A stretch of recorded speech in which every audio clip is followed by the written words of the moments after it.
Hello YouTubers, this is the Noobifier, and welcome to another no bullshit video. Just in case you weren't aware, my wife and I recently did a full buy-sell move of our house this past month. We took possession the 1st of June, but packing and unpacking takes a lot of time. I'm in a position now where I feel I'm able to resume, and I thank you for your patience and support. Alright, so the Drake Buccaneer was on concept until the 6th of June 2016, and I have no doubt that it'll go on sale frequently throughout the year. I've already made my opinion on this ship pretty clear on the Astropub and on the forums. This ship looks like a very good value. For $110, you get a diverse hardpoint layout on a ship that was described as both quick and agile. It seems so good to be true that you might actually think, why would I buy a Sabre or Super Hornet?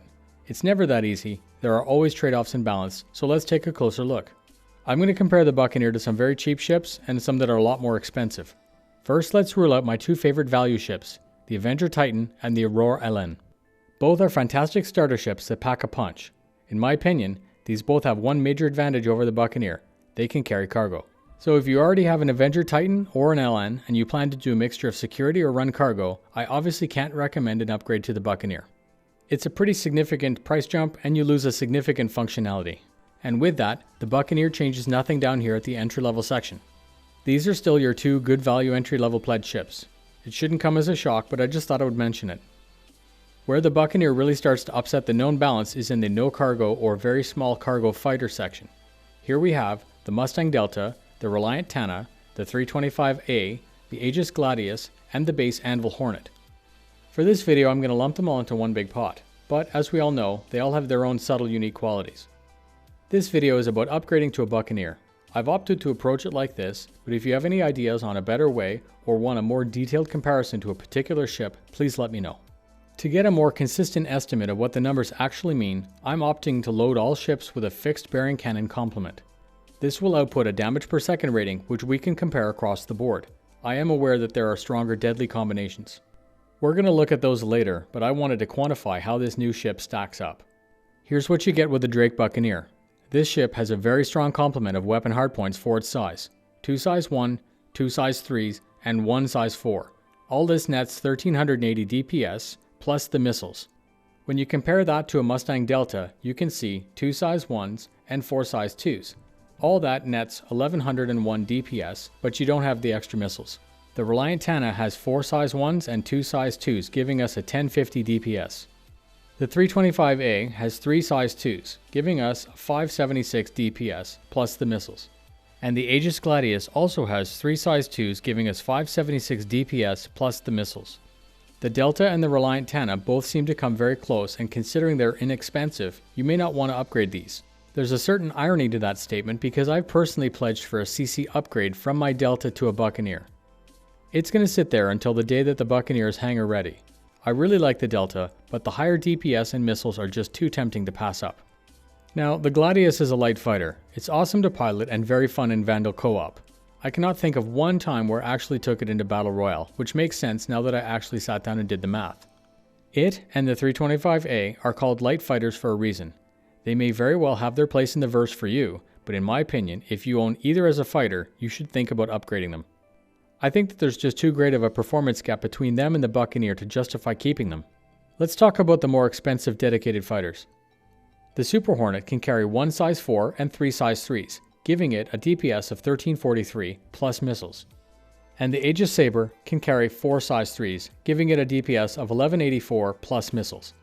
So when comparing those numbers, it's really easy to see that it's going to be a common occurrence where a Buccaneer takes out a Sabre or Super Hornet. That is no reason, however, to start melting ships to downgrade to a Buccaneer. I think that if you own a Super Hornet or Sabre, you need to keep them, even though on paper it looks like the Buccaneer can hold its own. I mentioned these two ships because I wanted to illustrate the point that the Buccaneer is a very well-armed ship. I do believe that it's nowhere near in the same league as those two frontline fighters. The Hornet has some serious protection, and the Sabre has the tech and stealth. We have yet to see how CIG plans to balance the hardpoints. There are some possible pitfalls that I can see coming in the future with more game systems that are added.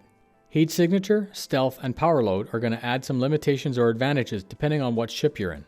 I see a fantastic potential in the Buccaneer. There's a real practicality in its design.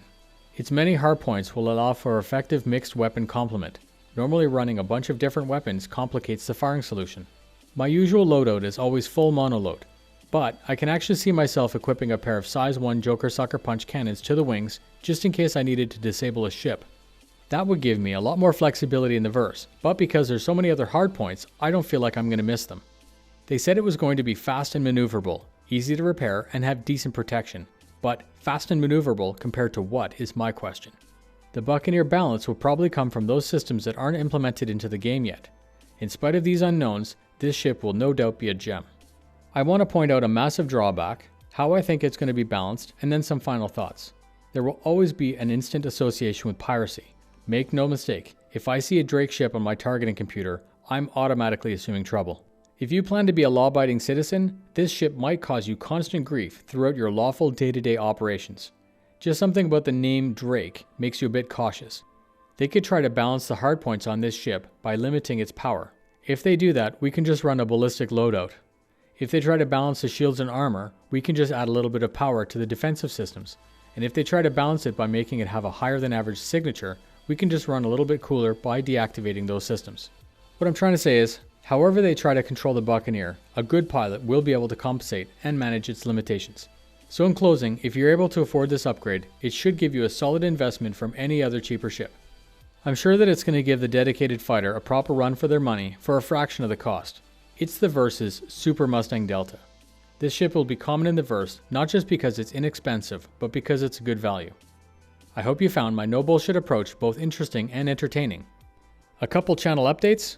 I'm now offering Noobifier t-shirts, which ties in nicely to a special shout out to Brickyard44, a fellow redacted member who designed my new logo branding. You should totally check him out on Twitter and check out the shirt store. They're both linked in the description. My goal is to grow my channel, and I can't do that without the support of citizens like you. Please subscribe so you don't miss future content, and I'll see you in the Verse.